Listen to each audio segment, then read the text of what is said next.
On a crisp autumn evening in Manhattan, 2023, the divorce papers lay between us on the antique mahogany desk, illuminated by the soft glow of his office lamp.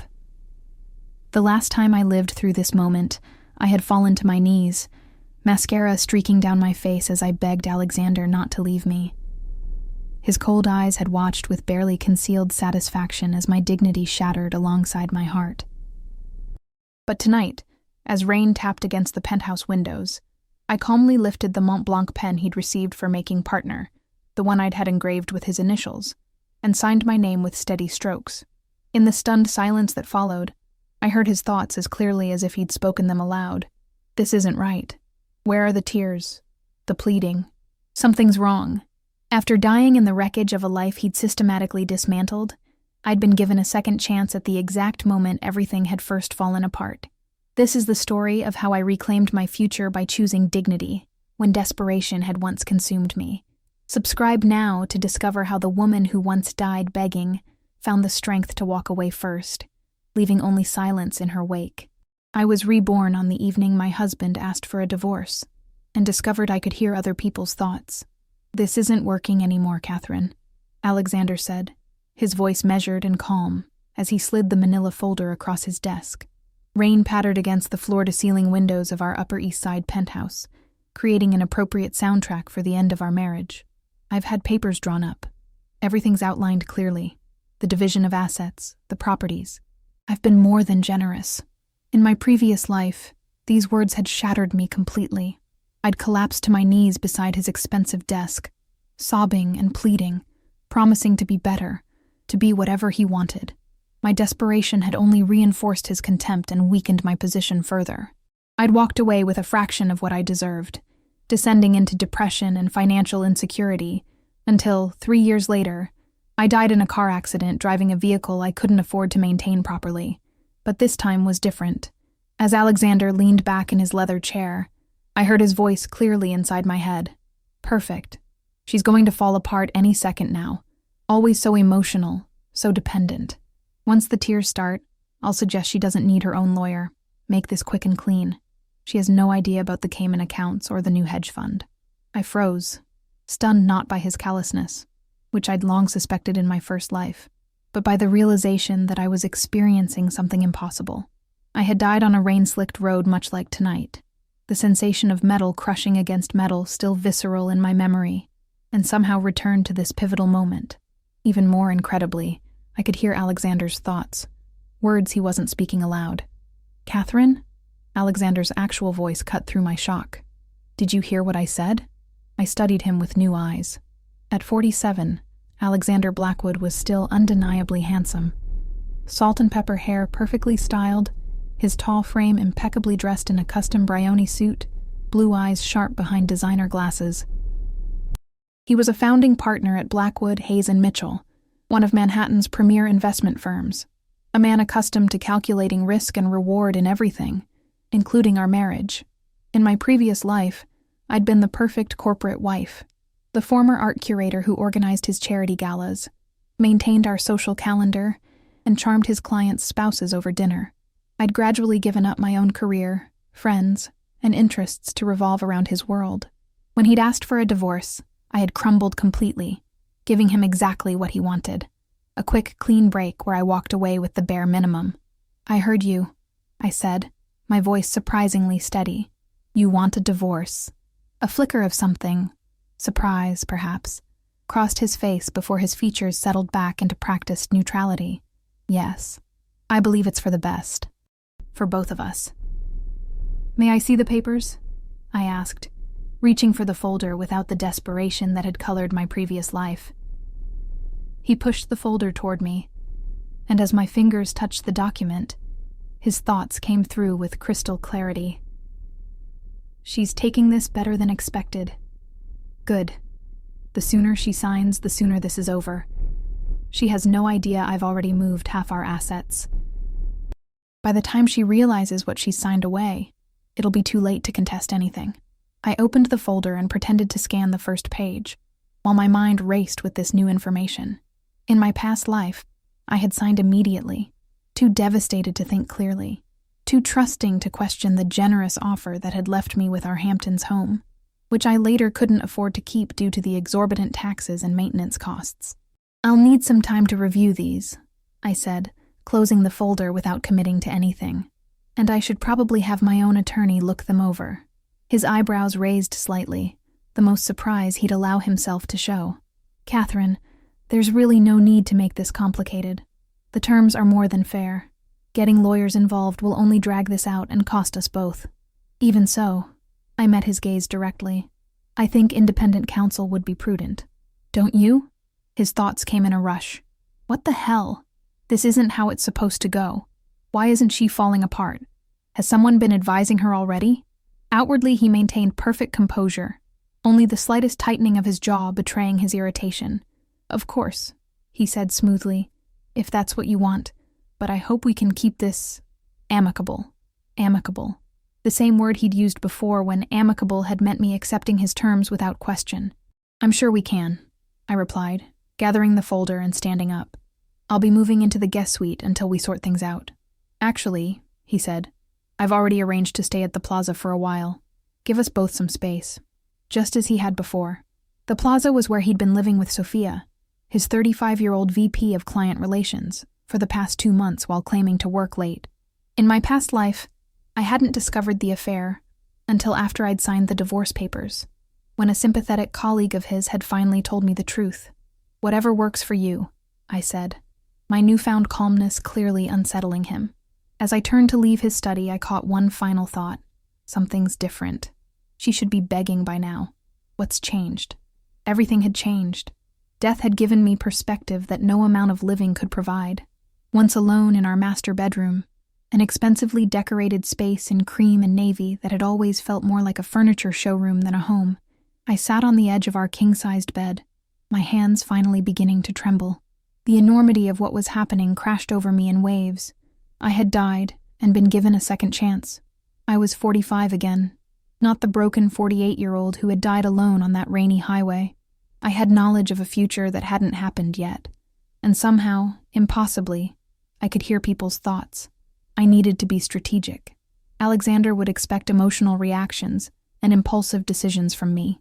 That had been my downfall before, letting my devastation and fear guide my choices rather than clear thinking. This time would be different. First, I needed a lawyer who wouldn't be intimidated by Alexander's reputation or connections. In my past life, when I'd finally realized how thoroughly I'd been cheated, I'd consulted Eleanor Reed, but it had been too late to contest most of the settlement terms. This time, I would call her immediately.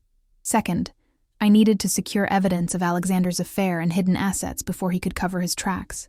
And third, perhaps most challenging, I needed to maintain a facade of cooperative calm while quietly preparing for battle. I called Eleanor's office the next morning and was fortunate enough to secure an appointment that afternoon. Walking into her midtown office felt like stepping into a déjà vu. The same elegant space with views of Bryant Park, the same competent assistant offering me water, and the same sharp-eyed attorney who had once told me, "If you'd come to me before signing, we could have secured 3 times what you got." "Ms. Blackwood," Eleanor said, gesturing for me to sit. "What brings you in today?"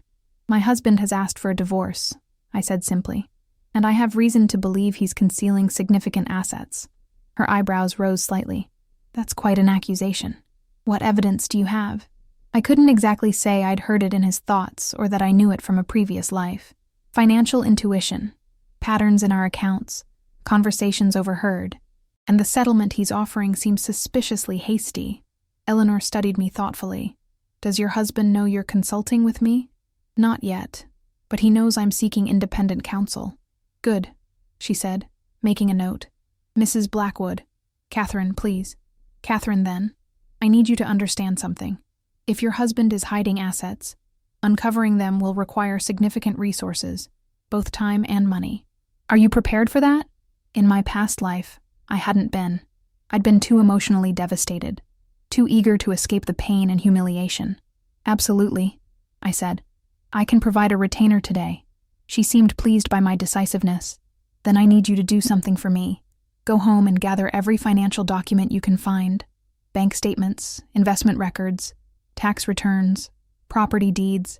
Anything that might give us a clearer picture of your marital assets. And do it discreetly. He's staying at a hotel, I told her. I have complete access to the apartment. Perfect. And Catherine? Her expression softened almost imperceptibly. This will get worse before it gets better. Are you ready for that? I thought about the future I'd already lived. The humiliation, the poverty, the lonely death on that rain-slicked road. More than you know. When I returned to our penthouse, the silence felt different than it had in my previous life. Empowering, rather than devastating. I went straight to Alexander's home office and began a methodical search. His desk was locked, but I knew he kept a spare key hidden in an antique snuff box on his bookshelf, a detail I'd never had the courage to use in my past life.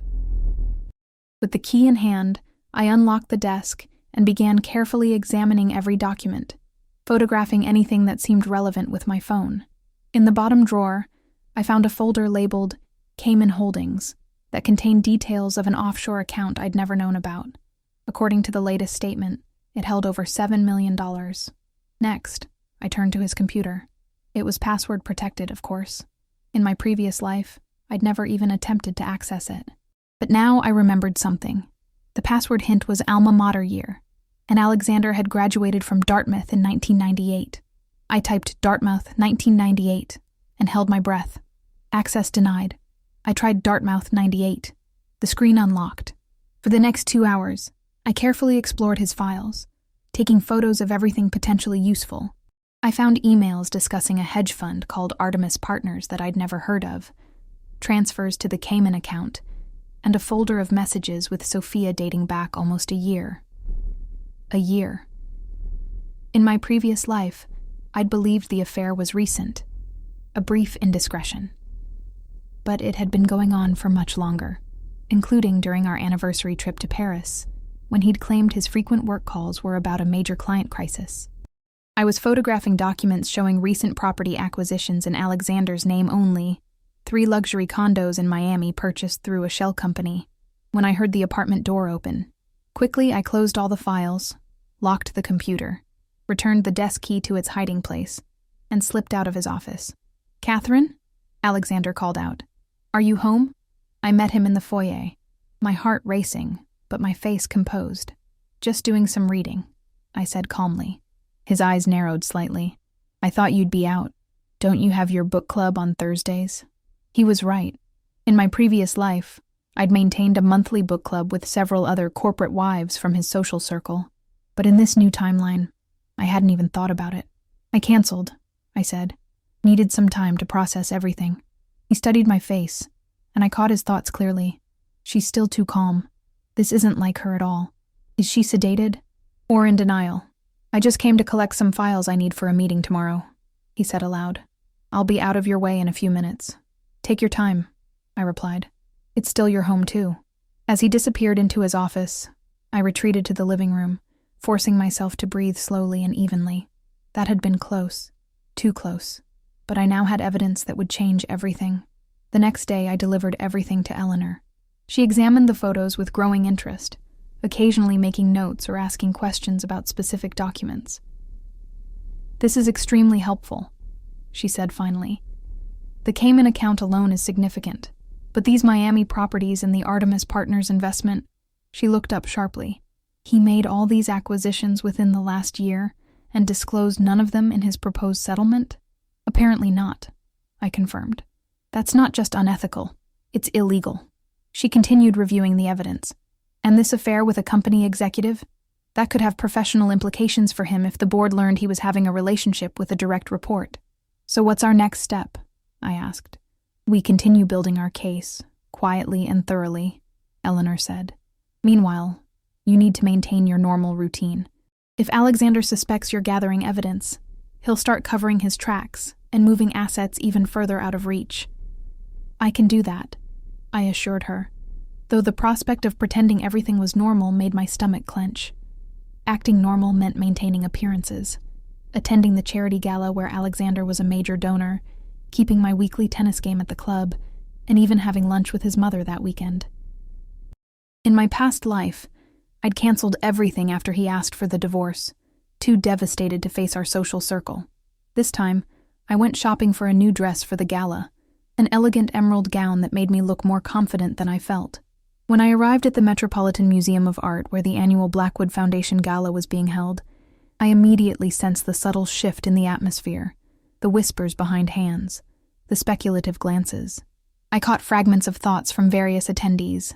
I thought they were separating. She looks amazing, not at all like a woman being divorced. Alexander won't be pleased she showed up. Alexander was across the grand hall, deep in conversation with the museum's director. Sophia was nowhere in sight. When he spotted me, his expression flickered with surprise, before settling back into practiced neutrality. His thoughts, however, betrayed him. What the hell is she doing here? This complicates everything. I was going to make a public appearance with Sophia next week. I smiled and moved through the crowd with deliberate grace, greeting board members and donors as I passed. When I reached Alexander, I kissed his cheek as if nothing were amiss. "You came," he said quietly, tension evident in his voice despite his smile. "Of course," I replied. "It's the Foundation's biggest night of the year, and we haven't made any public announcements yet, have we?" His thoughts were chaotic. This isn't following the script. She's supposed to be home crying, not making a poised appearance at the gala. "No Sophia tonight?" I asked innocently, accepting a champagne flute from a passing server. His jaw tightened almost imperceptibly. "Catherine, this isn't the venue for that discussion." "For what discussion?" "I'm merely asking about your VP of Client Relations. She usually attends these events." I sipped my champagne. "By the way, I had the most interesting conversation with George Hammond at the club yesterday. He mentioned something about Artemis Partners that caught my attention." George was a senior partner at a rival investment firm and a longtime friend of Alexander's. Artemis Partners was one of the hidden assets that had been carefully omitted from our divorce settlement.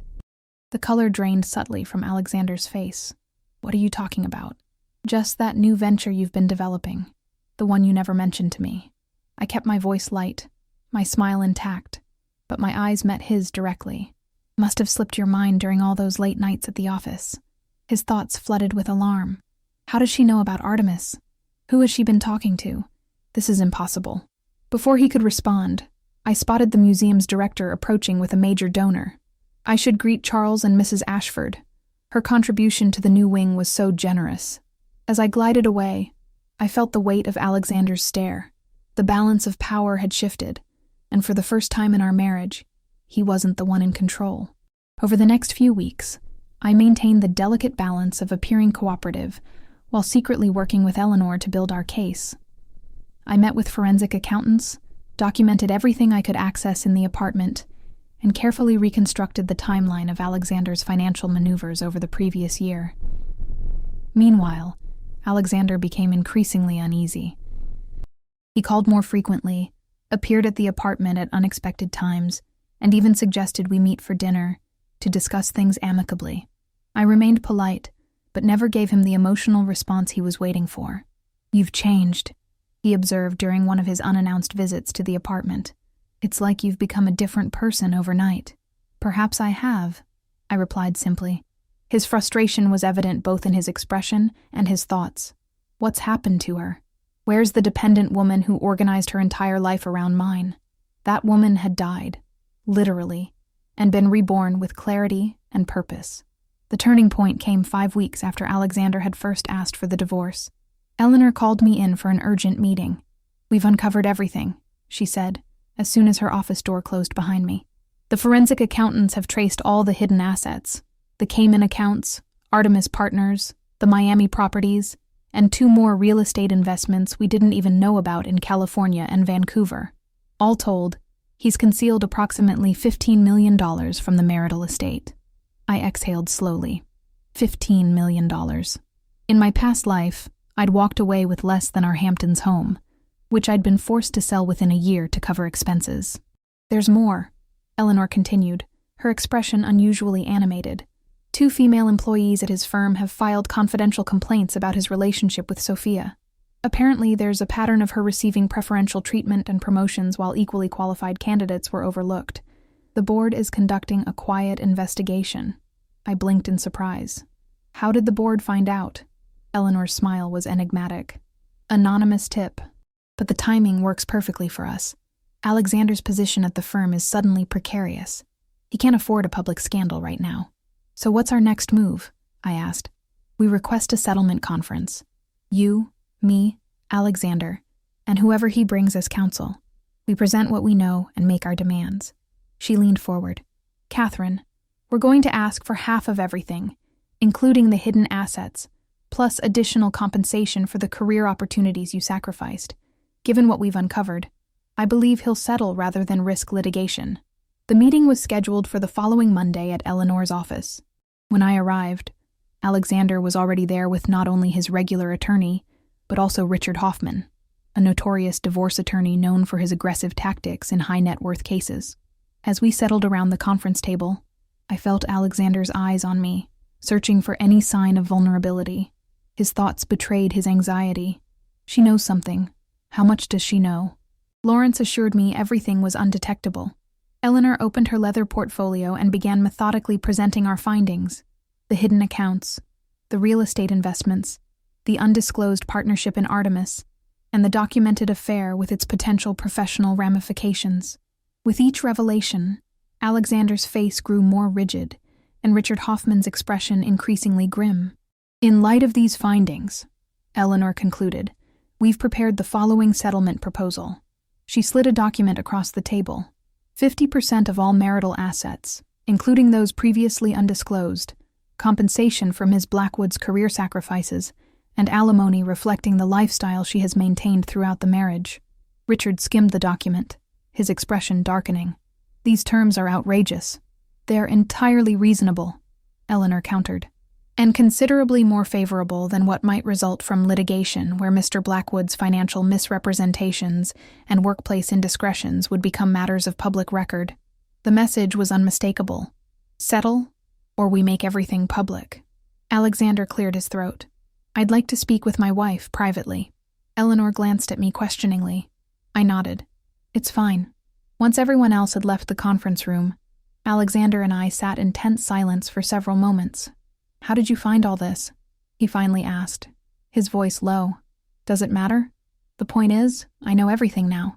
He adjusted his tie, a nervous habit I'd observed countless times during our marriage. This isn't like you, Catherine. The investigation, the demands, isn't it? I interrupted. Or is it that you never really knew me at all? You thought I'd collapse, take whatever pittance you offered, and disappear quietly. That was the plan, wasn't it? His silence was all the confirmation I needed. Tell me one thing, I continued. Was any of it real? Our marriage? Or was I just a convenient accessory until something better came along? For a moment, something like genuine emotion flickered across his face. It was real in the beginning. What changed? I asked, surprised to find I actually wanted to know. He sighed heavily. I don't know. Success, perhaps. The more I achieved, the more I wanted. It became addictive. And everyone in my circle, partners, clients, they were all upgrading their lives, their wives, their homes. So I became outdated, I said flatly. Not you, he said quickly. Us, the relationship.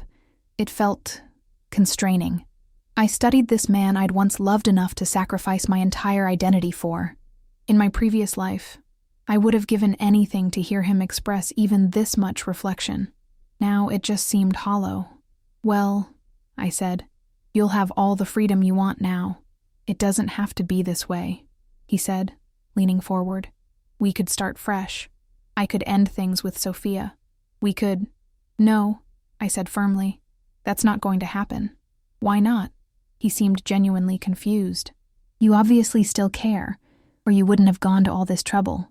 I'm fighting for what's fair, Alexander. For what I've earned after 18 years of supporting your career while sacrificing my own. I stood up.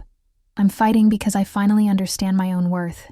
As I moved toward the door, he called after me. You'll regret this, Catherine. Being alone at our age isn't what you think it is. I paused with my hand on the doorknob.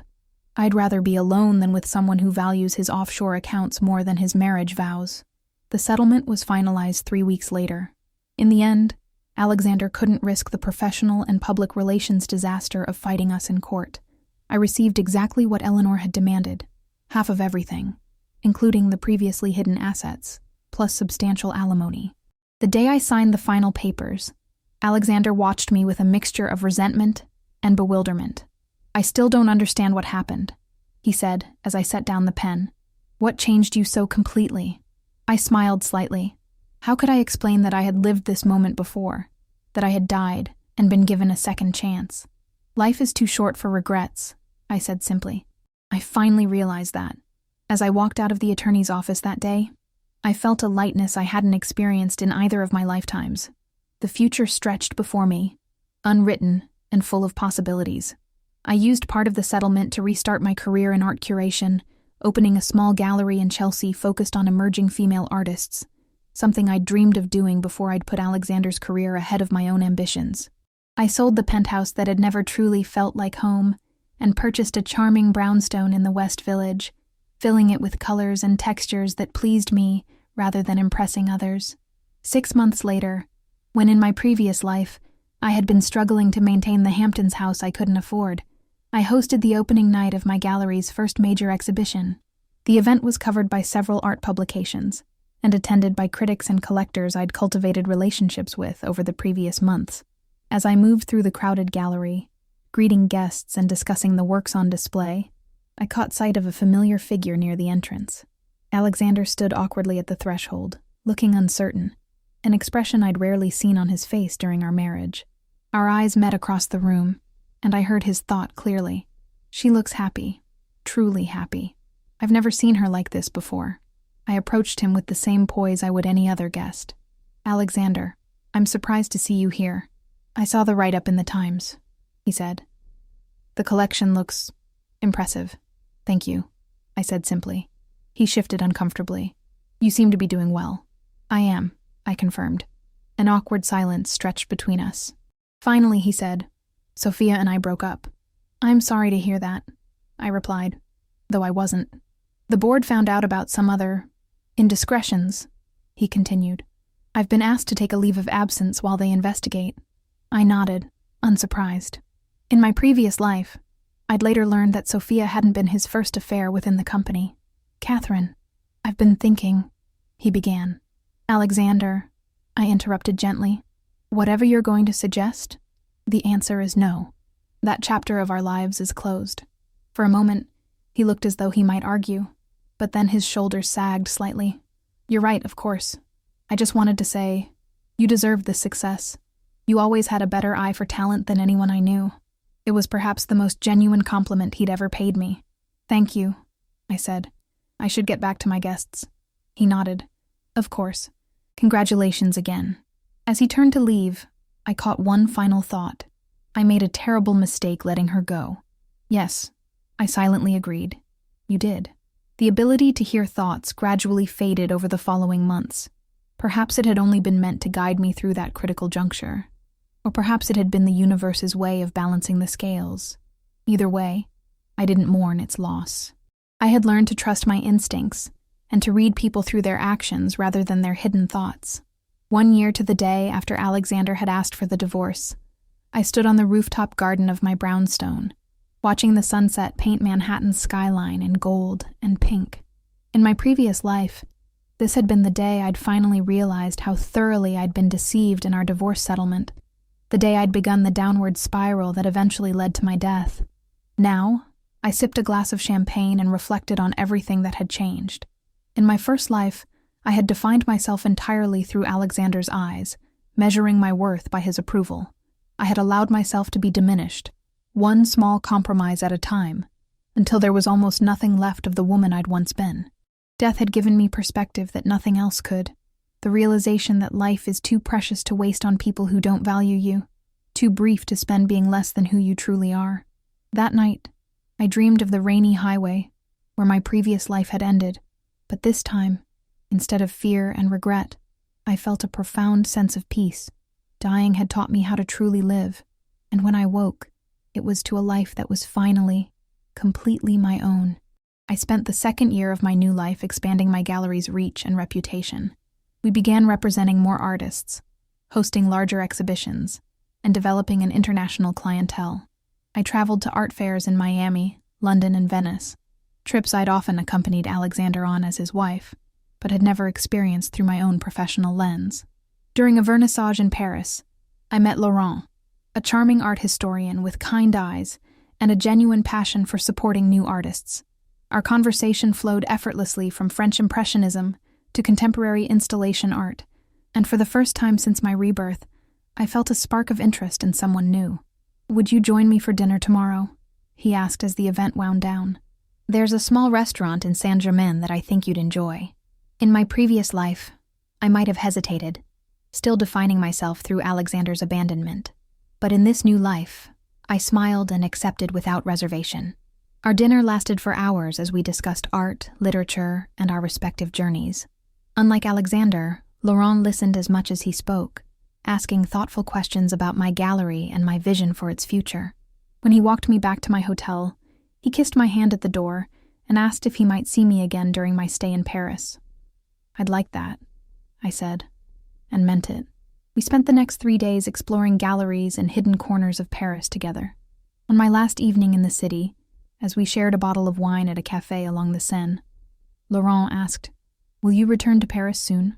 "I'm planning to attend the Biennale in 3 months," I told him. His smile warmed his entire face. "Then I will look forward to September with great anticipation." Back in New York, I threw myself into preparations for our gallery's next major exhibition. Laurent and I exchanged emails and occasional phone calls, a gentle, unhurried connection developing between us.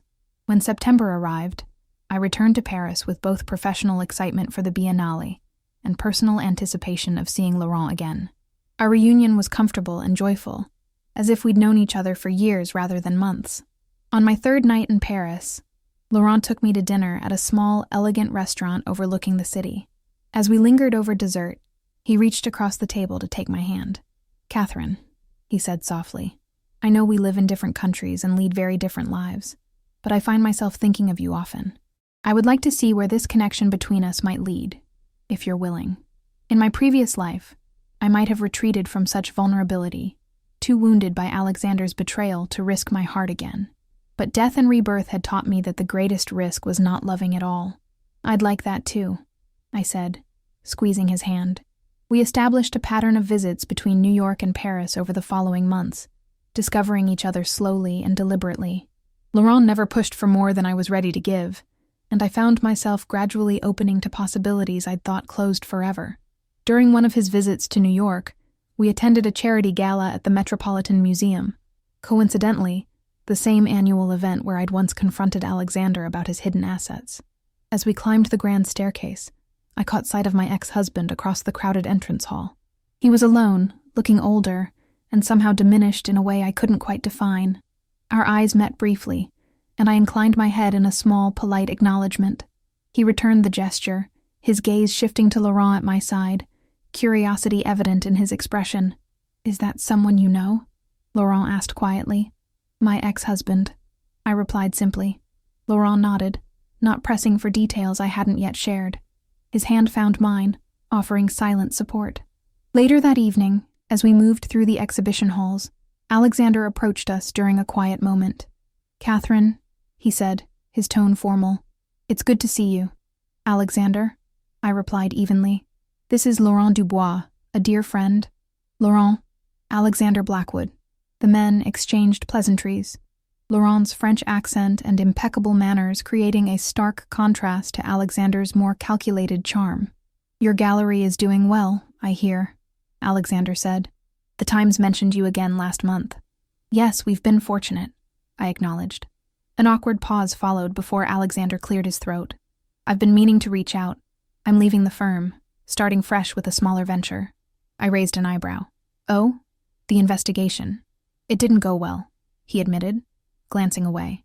"It seemed best to make a clean break." I nodded, feeling neither satisfaction nor sympathy, just a detached recognition of consequences finally catching up to actions. "I wish you luck with your new venture," I said sincerely. He studied my face for a moment. "You really have changed," he said softly. "You seem at peace." "I am," I confirmed. As he walked away, Laurent gently squeezed my hand. "He still has feelings for you," he observed. "Perhaps," I conceded, "but they're no longer my concern." Later that night, as Laurent and I strolled through the quiet streets of the village back to my brownstone, I found myself reflecting on how completely my life had transformed in the 2 years since my rebirth.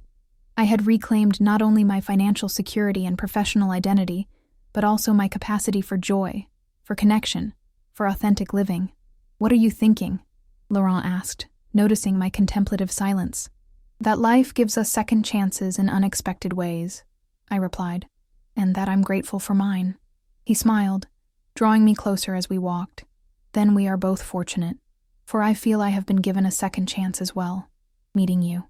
As we reached my doorstep, the autumn breeze rustling the leaves above us, I thought about the woman I had been in my previous life, desperate for approval, willing to erase herself for love, blind to her own worth. That woman had died on a rain-slicked road, but her death had given birth to someone stronger, wiser, and infinitely more alive. The ability to hear thoughts had faded completely by then, but I no longer needed it. I had learned to listen to the most important voice of all, my own. That night, safe in Laurent's embrace, I dreamed not of death, but of life. Rich, complex, and entirely my own. The road ahead might not be perfect or free from challenges, but it was mine to navigate with clarity and courage I'd discovered only after being given a second chance. And when dawn broke over the Manhattan skyline, I woke to the profound certainty that this time, I would live my life without regrets, a life reclaimed from the ashes of what once was, transformed into something far more beautiful than I could have imagined.